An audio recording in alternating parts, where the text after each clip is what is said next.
Friends, welcome back to my channel. कैसे हो आप सब? आई होप आप सभी स्वस्थ होंगे, मस्त होंगे। तो देखिए, आज मैं लेकर के आई हूँ आपको बहुत ही बढ़िया रेसिपी।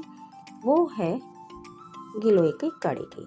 गिलोय की जो काढ़ा है बहुत ही ज़्यादा यूज़फुल होता है हमारी हेल्थ के लिए। आपको पता ही है, इसकी जो बेल होती है उसको अमृता भी कहा जाता है।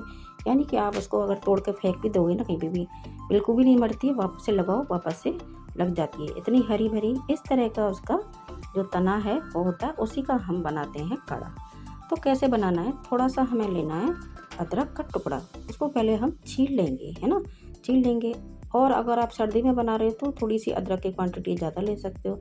गर्मी में बना रहे हो तो थोड़ी सी कम लीजिएगा। तो गर्मी और सर्दी के हिसाब से बनाया जाता है।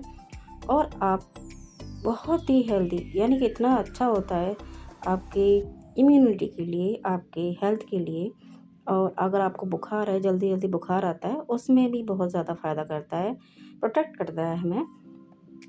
और अगर आपके प्लेटलेट्स कम है उसको भी इंक्रीज़ करता है। बहुत ही ज़्यादा फ़ायदेमंद है इसका काढ़ा। और मैं तो कहती हूँ, सजेस्ट करती हूँ हर किसी को अपने गमले में, घर पे एक गमले में इसकी बेल लगा ही लेनी चाहिए। इतना ज़्यादा यूज़फुल होता है ये पेड़। हमें इसके लिए जब काढ़ा बनाते हैं ना, तो थोड़ी मोटी वाली डंडी का यूज़ करना चाहिए। यानी कि पतली वाली होती है वो नहीं लेना, इसका जो मोटा तना होता है ना वो लेना। इसमें है ना अंदर की तरफ अच्छा क्वांटिटी में गूदा होता है, उसको हमें यूज़ करना है। तो 2 से ढाई इंच का आप ले लीजिए, है ना। और उसको पूरा ऊपर से छील लीजिए, जो ब्राउन पार्ट है उसको छील लीजिए। हमें अंदर का पार्ट चाहिए। तो इसके हम छोटे, देखिए मैंने छील लिया है। छीलने के बाद इसको छोटे छोटे टुकड़े में हम काट लेंगे। चाकू से ही काट लीजिए, चाकू से इजीली कट जाता है ना। ये देखिए, इस तरह का हमने छील लिया है। अब इसको छोटे छोटे टुकड़ों में हम काट लेंगे। तो काढ़ा बनाने के लिए हम पहले इसके छोटे टुकड़े काटेंगे, और काट करके इसके भी हम छोटे छोटे टुकड़े कर लेंगे। फिर हम कोई भी आम दस्ता हो आपके पास, या कुछ भी ऐसे कूटने का हो, उसमें डाल करके इसको हल्का सा कूट लेंगे। कूट करके क्या होगा, इसको अंदर का जो पार्ट है वो अच्छे से मैश हो जाएगा। और मैश करने के बाद हमें जब उसको उबालेंगे ना, तो पूरा अंदर का जो इसका जो होता है ना, गूदा होता है, या बहुत ज़्यादा क्वांटिटी में तो नहीं होता, लेकिन हमें वही चाहिए होता है। इस काढ़े में हमें उसी का यूज़ करना है। तो वो ऐसे ही हम उबालेंगे तो वो इसका जो पार्ट है या फ्लेवर है वो नहीं आएगा। तो हम इस तरह से, कोई भी आपके पास अदरक कूटने का है या स्पाइसेस कूटने का होता है, उससे आप हल्का सा इस तरह से क्रश कर लें। इसको एक एक डाल करके क्रश कर लेंगे, और ताकि अच्छे से ये कूट जाए, है ना। इसको कूटना है हमें, और इस तरह से हम कूट लेंगे थोड़ा थोड़ा डाल करके। और ये देखिए, इस तरह से हमने कूट लिया है। ये देखिए, ये कूट गया है। और जो अदरक है उनको भी हम कूट लेंगे। 5-6 पत्ते हमने लिए तुलसी के, और 4-5 लिए हमने काली मिर्च। बहुत ज़्यादा नहीं लेनी है, 4-5 ही काफ़ी है।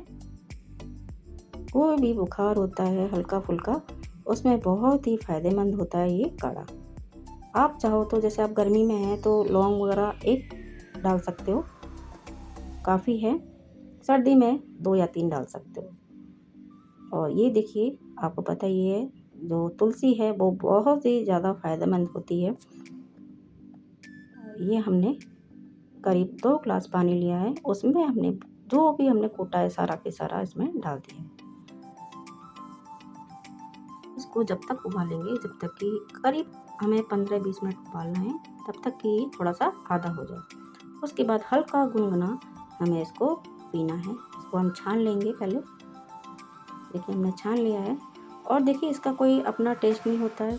आप आराम से, अगर किसी बच्चे को, बड़े को, जिसको भी इम्यूनिटी बूस्ट करनी है, या आपको बुखार वगैरह आया है, आगे से आप बार बार बुखार आता है, तो ये काढ़ा आप बना सकते हो और ईजिली पी सकते हो। बहुत ही ज़्यादा फ़ायदेमंद है, हज़ार के लाखों इसके फ़ायदे हैं।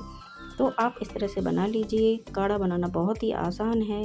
कोई भी चीज़ की क्वांटिटी, लाखों फ़ायदे हैं इस काढ़े के। तो आप भी इस तरह का काढ़ा बना करके पीजिए। बहुत ही बढ़िया होता है, इम्यूनिटी बूस्ट होती है, और आपको जो बुखार आने की जल्दी जल्दी परेशानी है वो खत्म हो जाएगी। तो आपको मेरी रेमेडी कैसी लगी? अच्छी लगी तो लाइक कीजिएगा, शेयर कीजिएगा, और आपने मेरे चैनल को सब्सक्राइब नहीं किया तो कर लीजिएगा। Thank you, bye bye.